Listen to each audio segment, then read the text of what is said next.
Hello my friends, welcome to the channel. I'm Nicole and I live in India and I get to live really close to my very only mostly good friend, Laurence. Mostly good friend. Yes, Hello. she's my French friend, my bestie from the Westie, my French connection.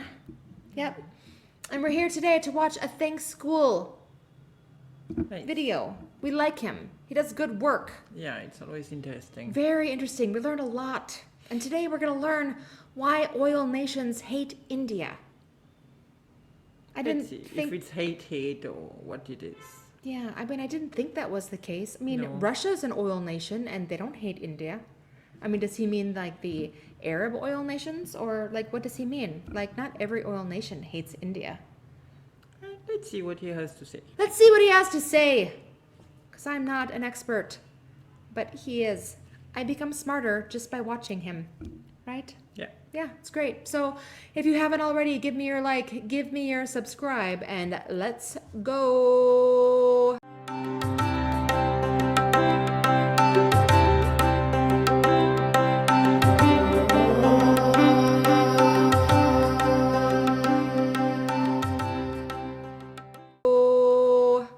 You know, once a cunning man said, "He who controls oil controls the world." And every time we forget it, the oil mafia of the world reminds us by choking the global economy and by throwing nations into chaos. The energy world is completely turned upside down by Russia's invasion of Ukraine. Russia says it's cutting oil production in retaliation to a price cap. И вообще не будем ничего поставлять, если это противоречит нашим. Of course, the supply crunch translates into higher oil prices, and that's something with broad economic impact. War between Israel and Hamas has ignited new fears of wider consequences in the Middle East. Oil prices have crossed $85 per barrel. You and I are paying more at the petrol pump. That means more inflation, less savings, less investments, and of course, less growth. In 2022, Russia cut off Europe's gas supply that sparked a wave of inflation so bad that it reached every corner of the globe, including India. Then in 2023, OPEC raised oil prices during the Israel-Hamas war, and it pushed India at the brink of a recession. And this isn't just happening now, it has been happening since the past 70 long years. Oil-producing nations have weaponized energy to dominate the world whenever they want. The Organization of Petroleum Exporting Countries imposed its boycott and within a year raised prices more than 300%. Electricity bills are soaring. We're at a moment in history now where energy has become a weapon. Because they're basically showing that they hold the cards, or more precisely, they hold the oil here. Russia has dethroned Saudi Arabia as among the biggest suppliers. So that is how significant Russia has become. The higher the price of oil, the more power Russia has over Europe. And every time they show their power, India becomes their victim for no reason at all. Now, if you think this is just another geopolitical issue that doesn't affect you, look at this. Every time the cost of oil spikes, it directly burns a hole in your pocket. In 2022, during the Ukraine crisis, crude oil prices surged to $120 per barrel. As a result, inflation in India shot up to 7.8%. Now, to control this inflation, RBI increased the interest rates. So, how does it burn a hole in the common man's pocket? Look at this. In May 2022, if someone had taken a 30 lakh loan from SBI for 10 years at a 6.65% interest, their monthly EMI would be 34,294 rupees. But after the RBI rate hike to 8.9%, their EMI shot up to 37,841 rupees, which is a hike of 3,547 rupees every month. And over a year, this means 42,564 rupees extra spent on EMIs. And when millions of Indian families spend more on EMI, they go to restaurants less often, they buy less clothes, and the consumption in the economy slows down, which pushes us into a recession. So oil is the lifeblood of the Indian economy. But the problem is that India does not have oil. And every time India suffers a setback, all of us think कि भाई एक तेल का कुआं होता ना तो मजा आ जाता. If India has oil, India would race to become a developed nation, right? You know what, guys? I have some great news for you. India has actually found oil right here in our land. But this oil is not coming from our ground, it's coming from sugar. Yes, sugar. The same commodity which was going to waste in our warehouses it is now turning into the white gold for India.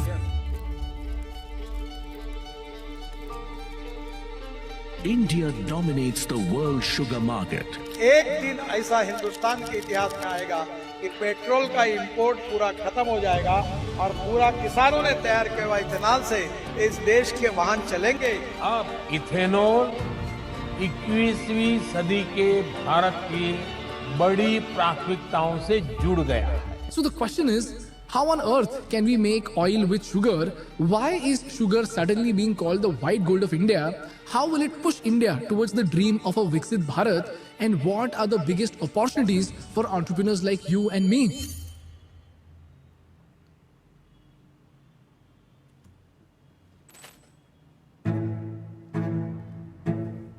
This is a story that dates back to 1973, when the world suddenly woke up to a war that shattered the economies all around the world. This was the Yom Kippur War between Israel and its Arab neighbors.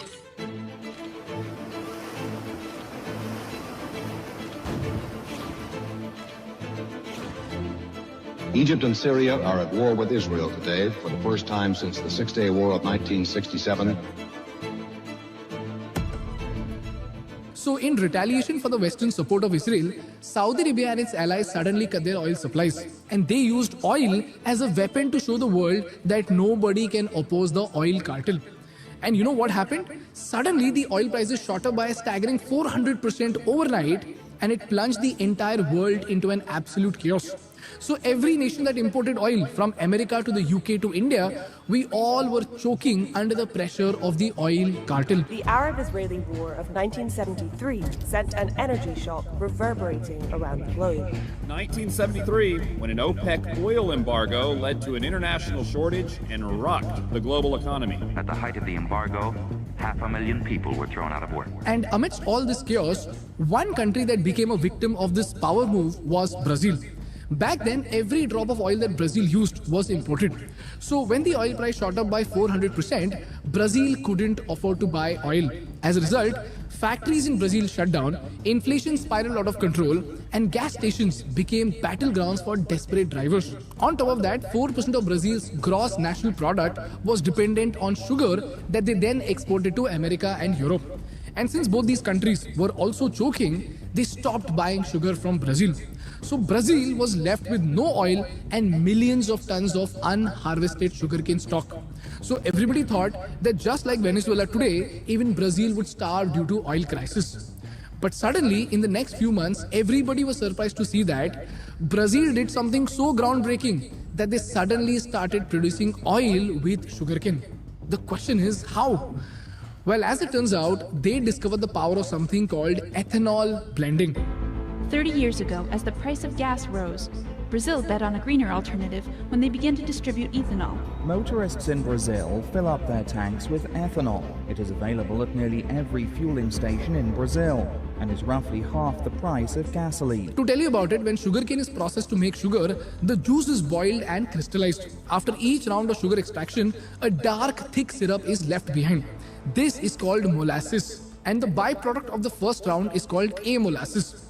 And when this process is repeated again, the leftover of the second round of extraction is called B molasses. And after the third, what's left is called C molasses. And instead of letting this C molasses go to waste, Brazil discovered that C molasses could be fermented and distilled to produce something called ethanol. And you know what? This ethanol, just like petrol, can be used directly in your cars with just a small modification to your engine. In fact, it's better than petrol because it is cleaner, so it causes lesser pollution and emits 90%, I repeat, 90% less greenhouse gases as compared to petrol. And the best part was that, unlike petrol, which is finite, ethanol was infinite for Brazil because they could grow sugarcane every single year. And because of this breakthrough discovery, Brazil asked its auto companies to innovate, leading to the creation of something called flex fuel vehicles. These vehicles could run on pure ethanol, pure petrol, and even with a blended fuel with both ethanol and petrol. And this innovation transformed Brazil's economy so well that they could survive with less oil imports.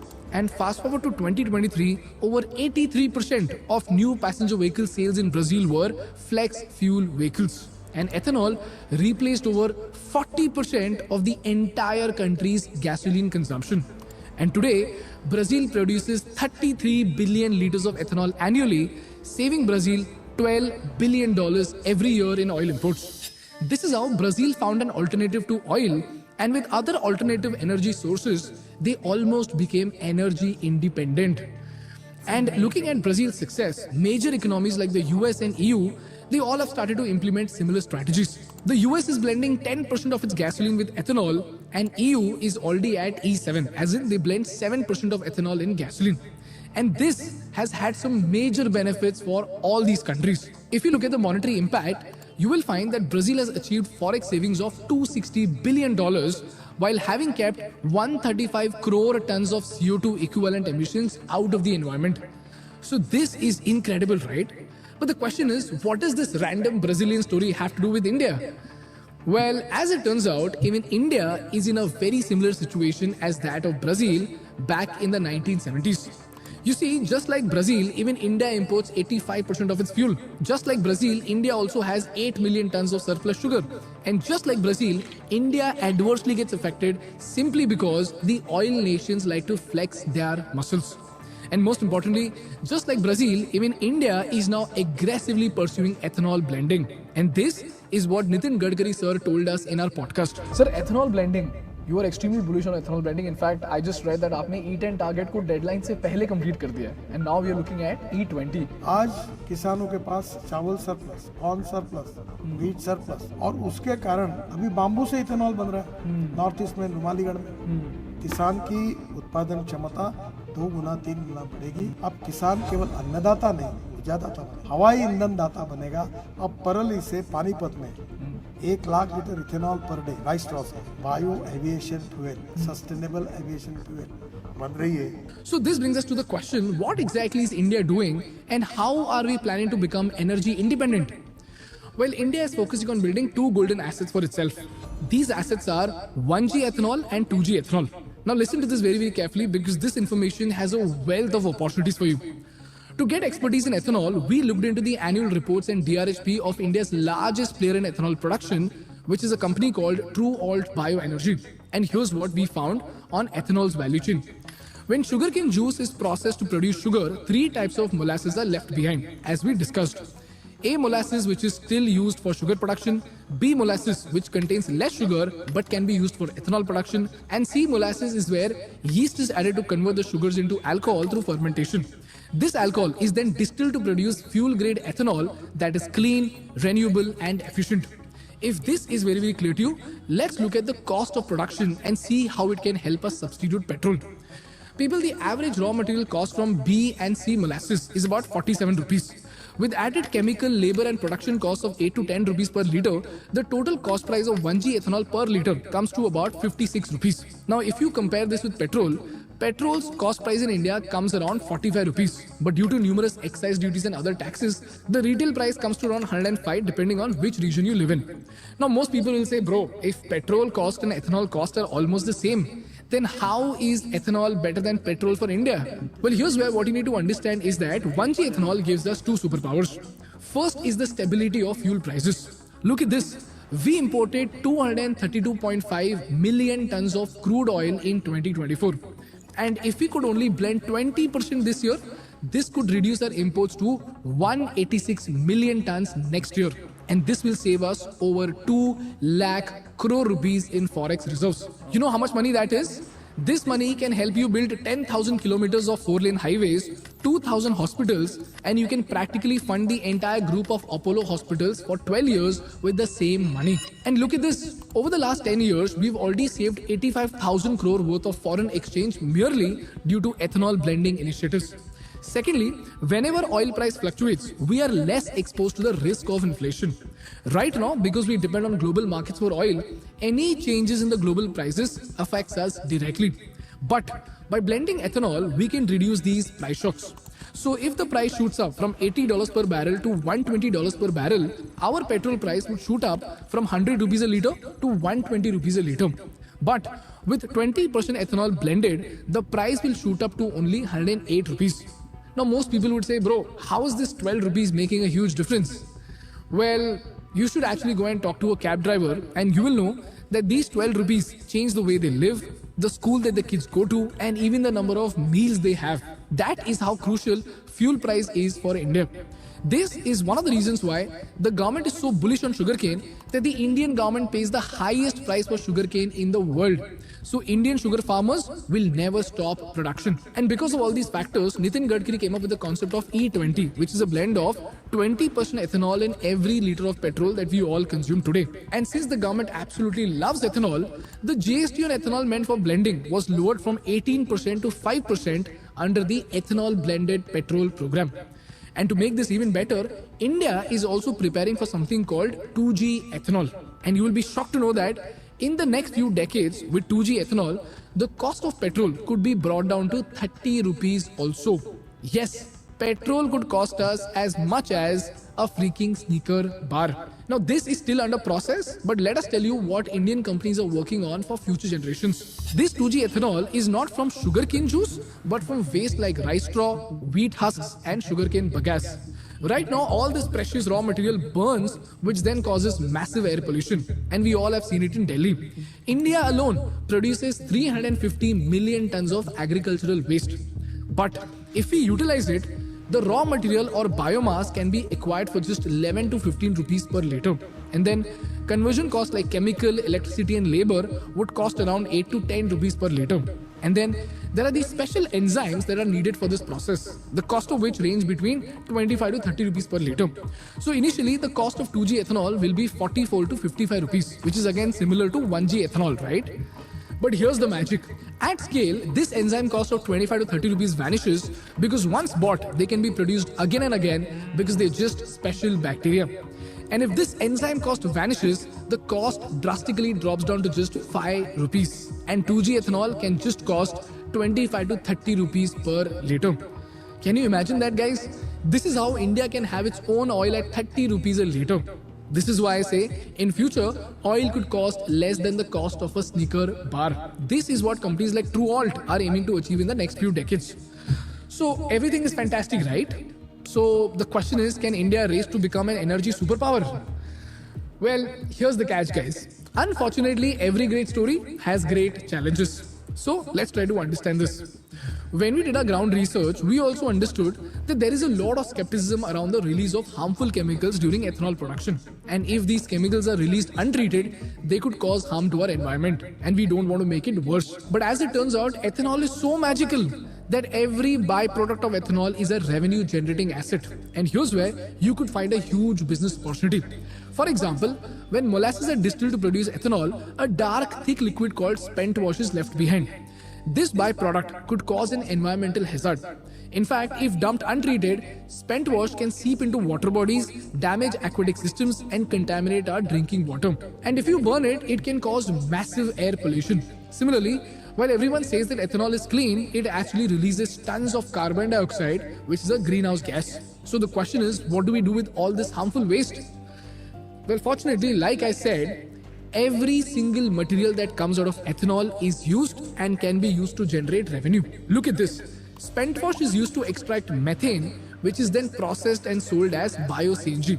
The remaining concentrated spent wash is burned to recover potash, which is then processed into fertilizers for agricultural use.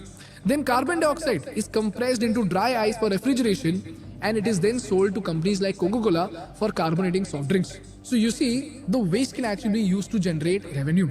And here's where the future gets exciting. The future lies in the three big trends in India. And obviously, it requires the blessing of the Godfather, if you know what I mean.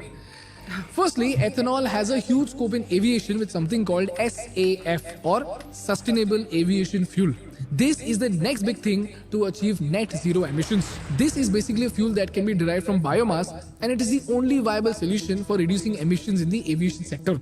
Because your hydrogen or EVs work on roads, but they can't work for the skies. And SAF alone could contribute around 65% of the reduction in emissions needed by the aviation sector to reach net zero CO2 emissions by 2050. And here's how it works. Just like fuel-grade ethanol is made and combined with petrol, SAF can be blended with conventional aviation fuel. And since the chemical and physical characteristics of SAF are similar to those of conventional jet fuel, they can be safely mixed together in the engine, they can use the same supply infrastructure, and they do not even require the adaptation of special aircrafts or special engines. And then, the Indian government has said that by 2027, 1% SAF should be used by aircrafts in international flights, and by 2030, it should touch 5%. And per 1% blend of SAF, it creates a demand of 14 crore liters of SAF. So, for 5%, this will create a 70 crore liter demand by 2030. Secondly, we have another major trend, which is the rise of flex fuel vehicles. इस लक्ष्य प्राप्ति में mobility sector एक बहुत बड़ी भूमिका अदा करता है। बायोफ्यूल सिर्फ विज्ञान नहीं, बल्कि वो मंत्र है जो 21वीं सदी के भारत को, और न सिर्फ भारत को, पूरे विश्व की मानव जात को नई ऊर्जा देने वाला। इथेनॉल 20% पेट्रोल में ऐड होने लगा। Ethanol offers opportunity for true energy self-reliance as India offers competitive manufacturing ecosystem. These vehicles, like I said, they can run on 100% petrol, 100% ethanol, or any blend in between. And flex fuel vehicles have already transformed Brazil's energy landscape, and India is next in line. And here's where it gets very, very interesting.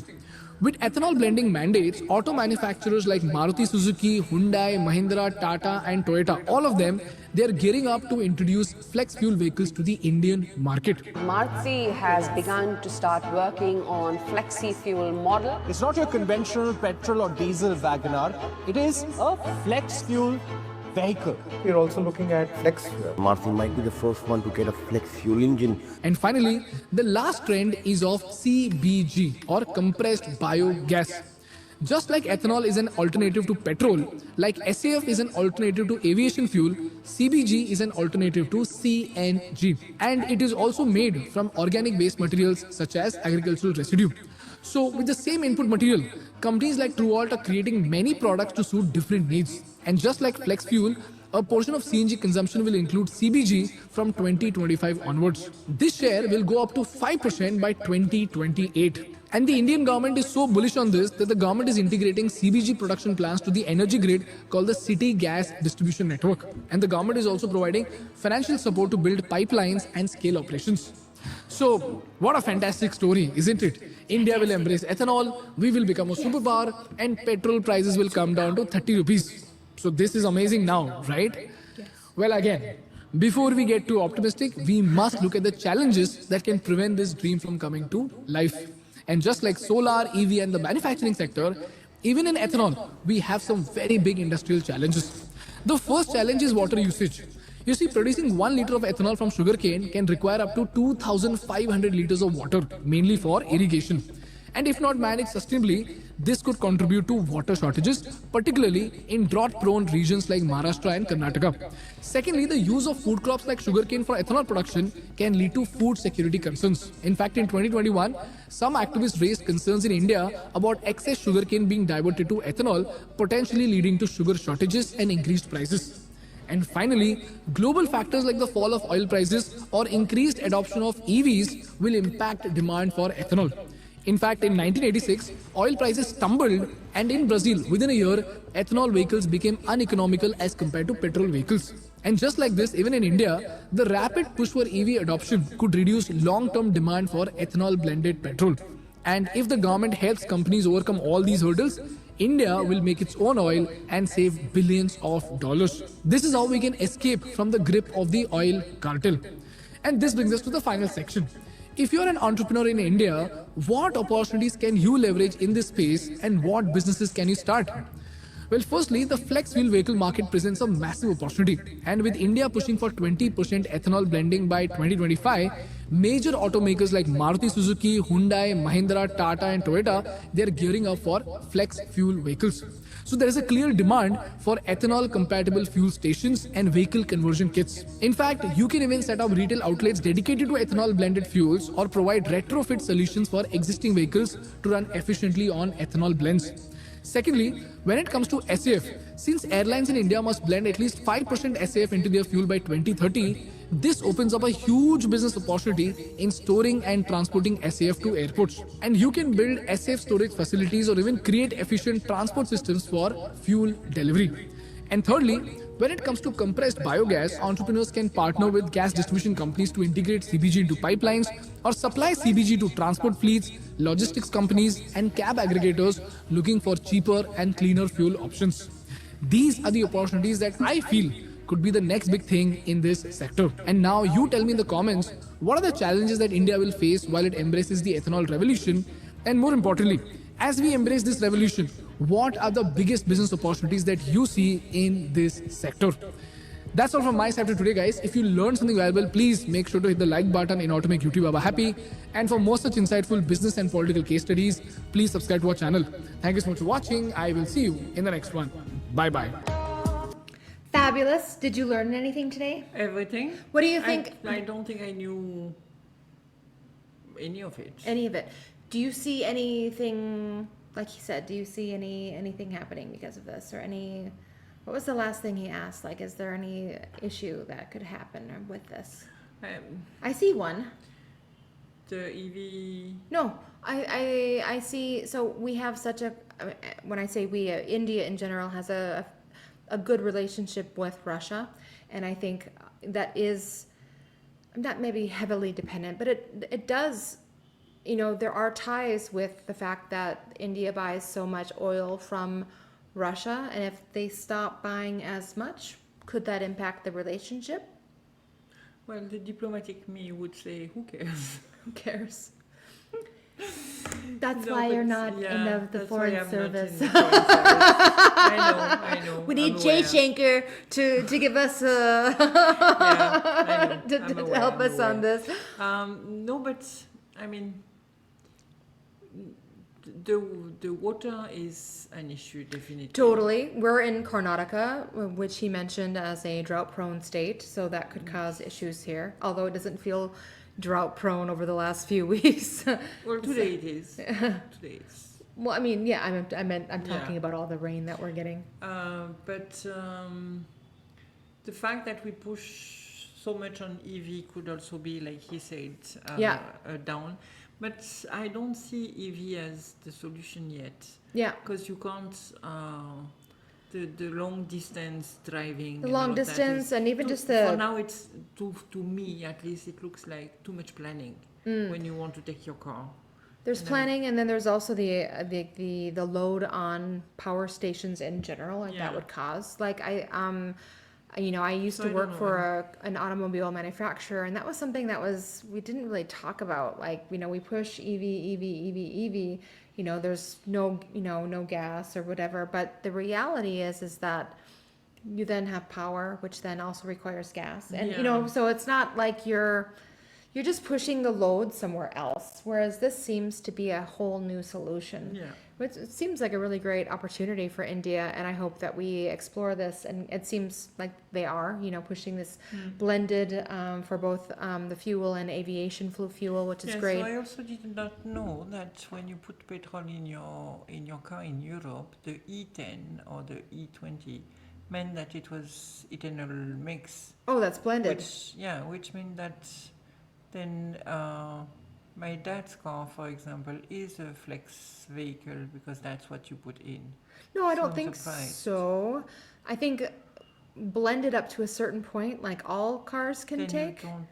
Okay. But then the flex is like pure gas or pure gasoline, pure ethanol or blended. A mix of both. Yeah, okay. But I think in order for a regular engine to take it's got to be blended and only up to a certain percent. Like it can't be. So you think that more. You can have ethanol in your car to a certain small percentage? I think so, because I think they actually just said that the U.S. like everything is blended, everything now, and not every car in the U.S. is a flex vehicle. Yeah, they're just blending it to a certain point where they know that it's okay.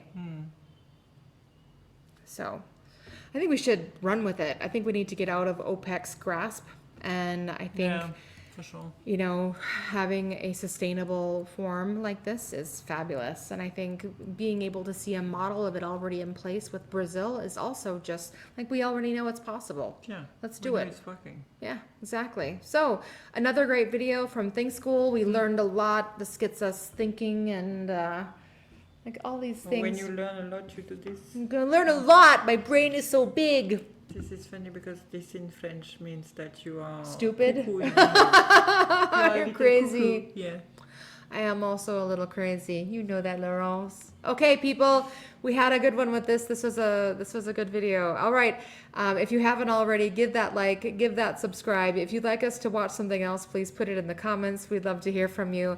As always, we love you and bye-bye. Bye. Mwah.